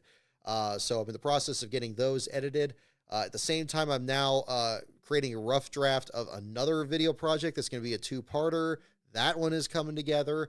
And there's going to be a new video for the $10 members of the Patreon and our $10 members of the YouTube member program. Big thanks to those of you who have joined that as well. Again, that's just an option out there if you want the $10 exclusive advanced access videos, but you don't want to join the Patreon. We have about 4 or 5 people in there, so big thanks to them as well for supporting that. But if you're interested in the advanced access to the $10 videos, as well as the other benefits from that, again, patreon.com/lastcaronbrock. Basically what I'm doing there is, again, I have videos that are expanding. The current ones right now, this may change over time, are ones that expand on topics that I've already explored on the main channel. So that it's not putting a paywall on something that you're going to need to understand any of the videos on the main channel. That will stay the same. But these are if you're interested in additional things, like maybe, for example, the one that's in the $10 level right now is a part 3 of the story of Kenny Irwin Jr., which deals with what happened in the rest of the 2000 season with Sabatas' team. And you can see how that wouldn't have really fit at the end of parts 1 and 2, but it does deserve to be told because it was definitely something that the team still experienced and what they had to deal with. I touched on it in 500 days, but this again is more of a in-depth deal there. I've since had a poll on what the next video in that category is going to be, and that one is still coming together, so I'm not quite ready to announce it yet. But once that video is done, the part 3 of Kenny Irwin Jr. will then go live on the YouTube account. So if you're already subscribed to the channel, you'll see that when that video is done. And then the new video in that $10 level will then take its place in there. So that's the goal with that. So basically, it's the same thing as the $5 level where you get the advanced access. But for the $5 level, it's basically like a 1 week or so advanced access before the video comes out. Maybe a bit longer if it's a longer video there. But for the $10 level, it could be much longer. It could be months because it depends on how quickly I produce those videos. Although they are meant to be shorter videos, so that kind of offsets the wait time there. It's something I'm still working on, something I'm still experimenting with, but hopefully in the long term, we'll get you more content for the channel and more bonus content. I've been meaning to have something good for the $10 level for a long time because they're the top level in the Patreon. And I had a couple of things I've tried. I've not entirely been happy with, I feel like it hasn't been enough. So I think this will be something that people want. People want more videos, no matter what level they're in. And I think this will accomplish that. So again, I broke that down in the Patreon video as well. And you can see that at the same time. Looks like teams leads with 3. So yes, thank you, Beast of Metal and Castrol Tom there as well. We'll go ahead and do some teams questions here. And Badger's stirring around here too. He was like honking like right into the microphone there during that segment, but it's all good there. This is definitely our living room basically here at Lascar headquarters, but we have that. So let's go into teams and do some questions here. Okay, now that one's, yeah. Ooh, here we go. Here's a car number question. So we're looking for a number. Get your hands on the buzzers there. We'll get this question for you. What car number did Donnie Allison drive for Banjo Matthews in 1970? All right, don't look it up. Try to guess it. What car number did Donnie Allison drive for Banjo Matthews in 1970? That is the question. They don't make ornaments at all, Beast of Metal. Okay. Oh, I need to do super chats too. Let me get into those too. We'll weave that into this.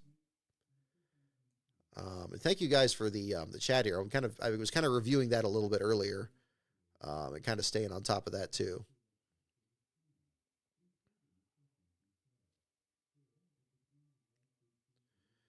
Let's see here. Yeah, interesting discussion on the point system. So good mentions here.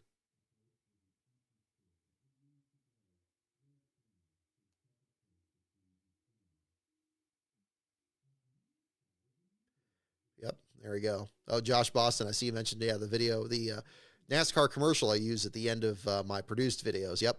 I think that sums it up perfectly. I think one of my viewers, was it you, Beast of Metal? One of you guys I know suggested using that, and it was a great suggestion. I've still used that at the end of my videos. So yeah, Merry Christmas, Josh. Thank you as well. What car number did Donnie Allison drive for Banjo Matthews in 1970? Oh, Badger, calm down. A lot of guesses for 27. We got 67, 121, 66, 89. Yes, for the Sonny King Ford. A lot of good guesses. All right, here we go. What number did Donnie Allison drive for Banjo Matthews in 1970? The number is 27. A lot of you got that. Looks like, see, Badger is honking down here. Tony Pizarro 8919. Looks like you were the first one. No, Charles Peterson. You were just ahead of him. Very close here. Very close. 27. So both of you got it correct. Evan Williams, Ethan T. Obe, Brian Senecal as well.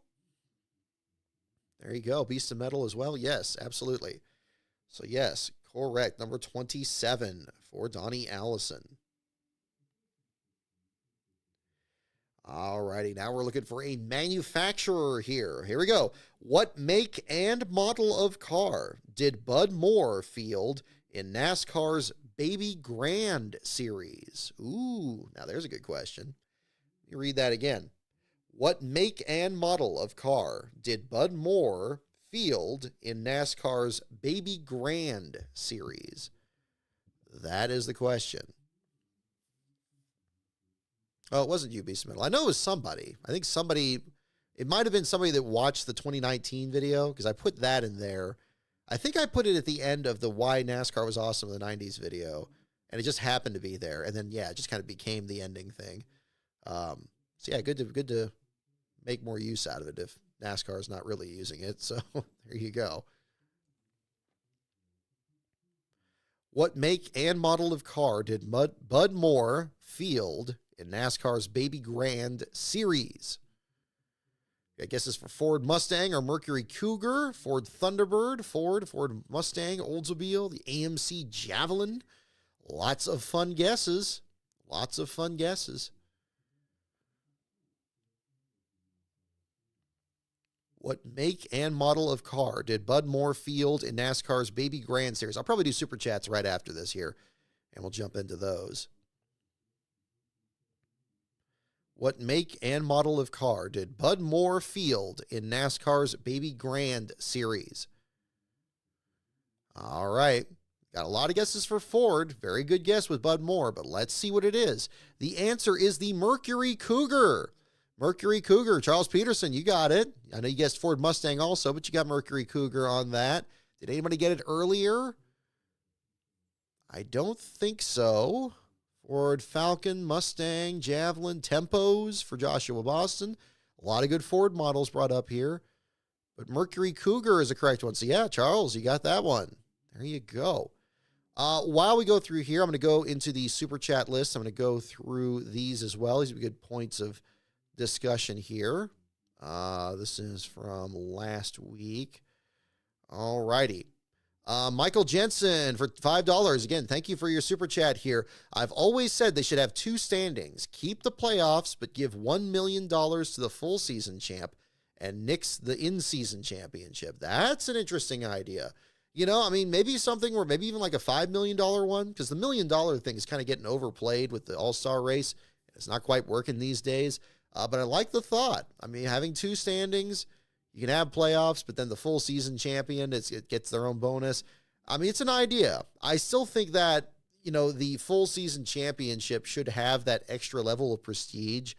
And to accomplish that prestige, I think it needs to be the only championship. I mean, you could try things like IndyCar's done, where they used to have what? They had the Mario Andretti Oval Championship and then the Road Course Championship. Was that AJ Foyt or something? They had something like that. But yeah, I mean, I still think the full season one should just kind of lock in. But it's good thinking outside the box, though. And I can see how that would be something maybe you can experiment with, and maybe that's the direction we're going. But I still think, yeah, the full season championship needs to have that extra prestige, and it needs to be central but mysterious. And it's something where it's too early to talk about it. I think if you can leave the playoffs out of it, that would work. Joshua P. Boston, $19.99 for $10. Thank you for your super chat here. We don't need a one-race championship, Chris and I can agree on, but we also don't need transactional victories to determine a title. Let's not celebrate mediocrity and punish greatness with playoffs. Yeah, no, I agree. I think it's a good point there. Yeah, we don't need the one-race championship.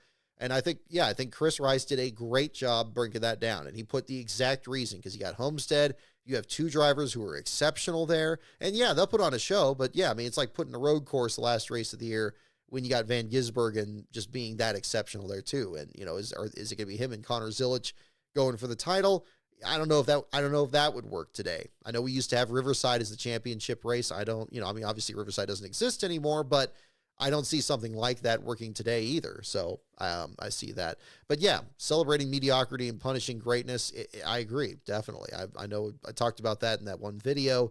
And that's what it does. It really takes away from it. We need to make it bigger again. And if you make it bigger, it becomes a great story. But again, thank you for your super chat. Joshua P. Boston, again, super chat for $15. Thank you again. Goodness.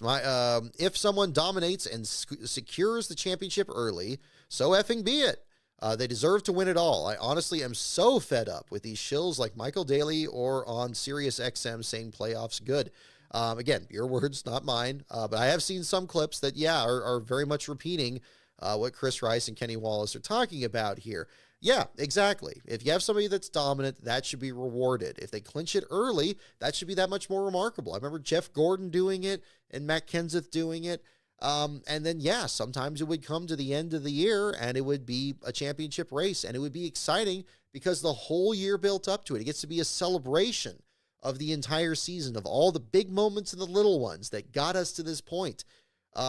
That's what makes the 92 Hooters 500 even more special than the 2011 Homestead race, because you knew these guys went through a lot. And they did too in 2011. But I mean, between the injuries that Davey Allison suffered and the inexplicable mechanical issues that Bill Elliott had, all while Alan Kawicki is just that slow and steady wins the race guy there with his couple of wins, it made for compelling television. And it's why we still talk about it tonight and why we talk about it elsewhere. But yes, Josh, I definitely agree. And again, thank you so much for the super chat. Michael Jensen for your other super chat for $5. Thank you again so much as well. I've always said they should have two standings, keep the playoffs, but give $1 million for the full season championship and nix the in-season championship. So again, bringing that point back again, thank you so much for bringing that up there. Again, I could see some advantages to that. Again, I think the full season needs to be central, so you don't really need to have other stuff in there. I overlooked when you mentioned the in-season championship the first time I saw this here, so it's good you bring that up. I think they accidentally made the in-season championship compelling when so many cars got wiped out in Atlanta and Ty Dillon made it through, and then that became a lot of fun. I think that could be accomplished just as easily with the No Bull 5. I would love to have the No Bull 5 back. Pick 5 races, have a good battle for 5th place of somebody just getting to the next round and then getting in there. I think that was the best version of that. I loved that. I loved the bright orange numbers they put on the roof of the car. The cars looked special when they were competing for it. We've seen a No Bull 5 won in 500 days in Las Vegas. Jeff Gordon won it in a walk, but still, it was compelling, and they had that fan spotter stand where the drivers were matched with certain fans. I mean, how exciting is that? Something like that could definitely be accomplished. Obviously, we don't have the Winston and the cigarette brands out there, but you can have some other brand out there kind of work with that, and I think that would be really interesting. But again, thank you for your super chat there, Michael. And again, good point on that. We'll see if things go that same direction there. Goodness. Joshua, let's see. Did I miss these before and get these again? Goodness, you guys didn't have to resend them, but thank you so much for sending them, though. I do appreciate it. I will read it again here. Joshua, on yours, we don't need a one-race championship, Chris and I can agree on, but we don't need transactional victories to determine a title. Let's not celebrate mediocrity and punish greatness with the playoffs there. Again, big thanks to you guys there on that one. I don't know why it did that, though, but I do appreciate the comments there as well on that. Let's see. Yeah, no, there it is again. I think it's okay. I'll make sure you guys weren't double billed on that there too. I do appreciate the comments there, but it's a very relevant point though. Somebody dominates and secures the championship. That's the way it should be. Deserve to win it all.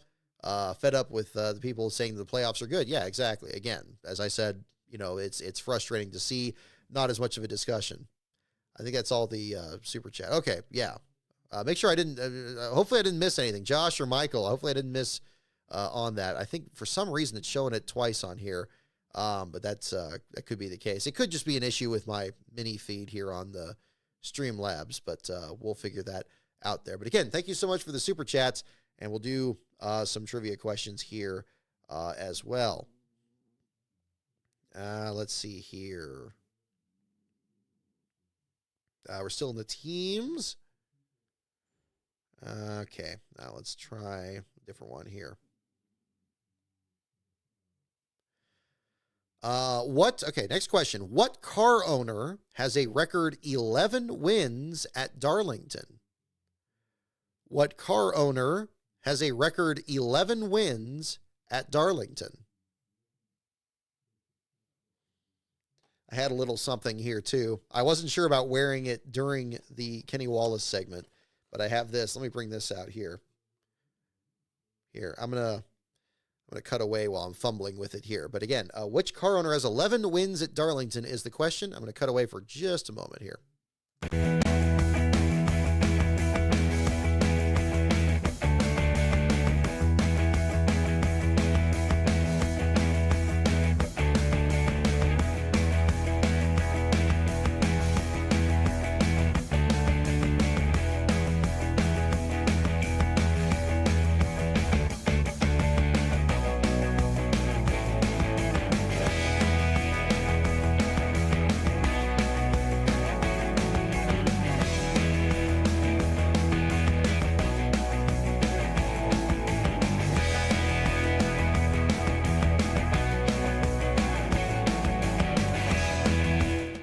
Ta-da! Oh, God, that looks silly.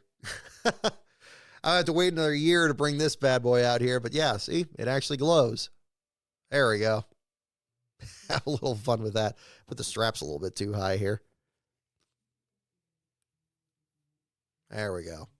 Where else are you going to find entertainment like this, folks? All right. I was wondering how much it was going to change my voice if it just pinches off. It's sitting right on the bridge of my nose here, but it's not quite that there too. All right. What car owner has a record 11 wins at Darlington? We got guesses for Rick Hendrick and Junior Johnson.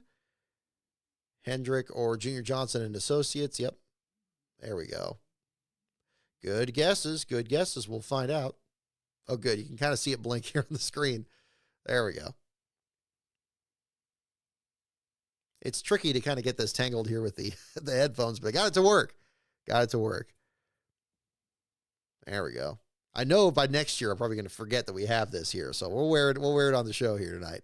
What car owner has a record 11 wins at Darlington? The answer is Holman Moody. Holman Moody is the answer. I don't think anybody got that. I mean, those of you saying Junior Johnson, I was like, okay, yeah, that makes sense. I mean, Hendrick probably has more today. I think that would probably be the case, but yeah. It says Holman Moody. How about that? Kind of unusual there in that sense. All right. And we'll just do one more question here for tonight, and we'll wrap up from here.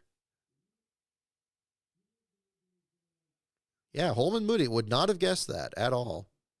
I don't think anybody else had that. Oh, Charles got it? Hang on.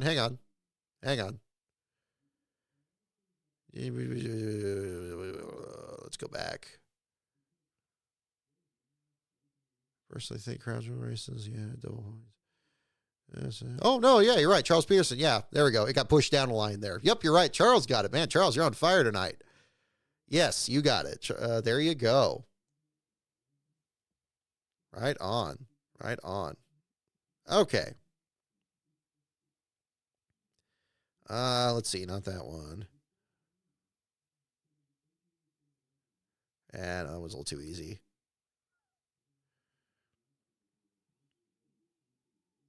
That one's too easy too. Shoot.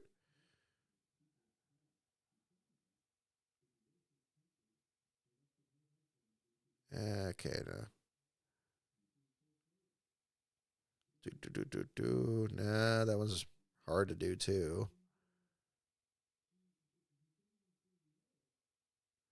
Yeah.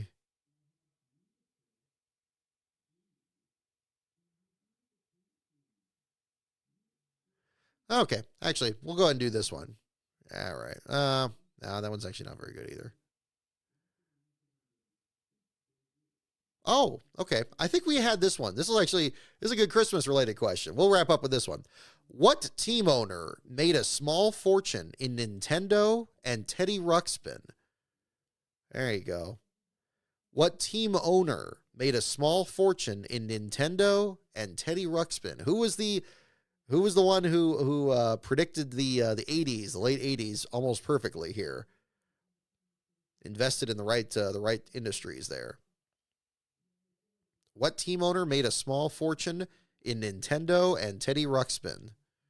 We might have had this one before, but it's still a good question. It's a good Christmas question. Anybody here old enough to remember Teddy Ruxpin? Everybody remembers Nintendo. Yeah, we actually had. I had one of those. I had one of those growing up. I had like the little guy with it was like a teddy bear that had like a cassette deck in the back, and it would like talk to you and stuff. It's one of those fads there. I think there was a cartoon show that went with it because I think that came up when I did the Cartoon Network video. Had one in there. What team owner made a small fortune in Nintendo and Teddy Ruxpin is the question. We got a few for Felix Sabates. Jack Roush. Let a few more of these come in here too.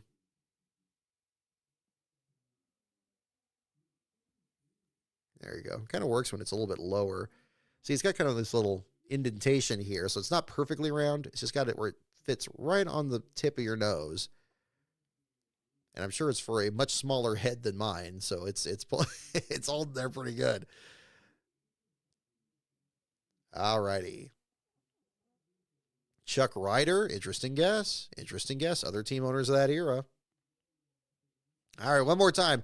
What team owner made a small fortune in Nintendo and Teddy Ruxpin? The answer is indeed Felix Sabates. A lot of you got that. You guys are too good. You are too good. We have a very, very well read chat here, as always. For sure. Yeah, Charles got that one. He got the previous one. Let's see. 611 Hornet, I think you were the first one. Beast of Metal, you got it. Tony Pizarro, you got it. Ethan Alb. There you go. Joshua Boston, you got it. Charles Peterson, you got it too. Someone might actually stump me. Nope, didn't stump you. You got it.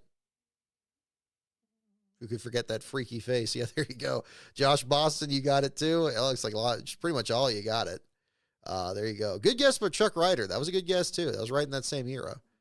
So there you go. All righty. Well, tell you what, folks, so that will do it for the show here tonight. Thank you so much for tuning in for a little bit of a special discussion of the playoff system. We do not know what the system is going to be. We're going to hear about that in January, as Kenny Wallace reported. I just did want to talk about the controversy about the video earlier this week, and I felt this was probably the easiest way to do so. So again, I hope you continue to have a wonderful holiday weekend. For myself and Badger here, wishing you all a happy new year as well. We'll probably do our next show after New Year's, more than likely. Stay tuned to my Twitter feed at LastCarOnBrock for more updates. My Patreon, of course, is patreon.com/LastCarOnBrock. Of course, the website is lastcar.info, and feel free to check out the other videos on this channel. More videos coming up, including the next episode of 500 Days, which is now in production after being recorded, and we will go from there. So have a wonderful evening, everyone, and thank you so much for tuning in. Take care, folks.